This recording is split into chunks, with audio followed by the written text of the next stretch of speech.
Assalamu alaikum wa rahmatullahi ta'ala barkatu mai saurare barka da yau. Ɗan takarar shugaban ƙasa na jam'iyyar APC wato Bola Ahmed Tinubu ya saki wata zazzafar magana. Wannan ɗan takarar shugaban ƙasan ya fito ya yi magana ne cewa tunda nake ban taɓa faɗuwa zaɓe ba, kuma insha Allah ba zan faɗi zaɓen da yake zuwa ba na 2023, in ji wannan ɗan takara. Ya bayyana hakan ne a wani gangamin jam'iyya da aka gudanar a jihar Ekiti ranar Talata. Majiyar ta rawaito cewa an yi wannan gangami ne domin goyon baya ga ɗan takarar gwamnatin jihar. Za a yi zaben gwamnatin jihar ne a ranar Asabar 18 ga watan Yunin 2022.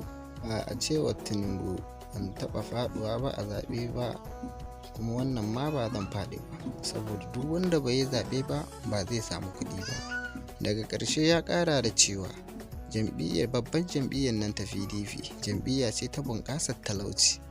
To yan uwa, me za ku ce game da wannan magana da wannan mutumin ya yi? Daga naku wanda ya saba kawo muku labarai a wannan tasha tamu mai albarka, wato Magana Hujja Hausa TV. Ku danna subscribing da alamar ƙararrawa domin sake kasancewa da mu a shiri na gaba. Kada ku manta ku danna alamar like. Mun gode.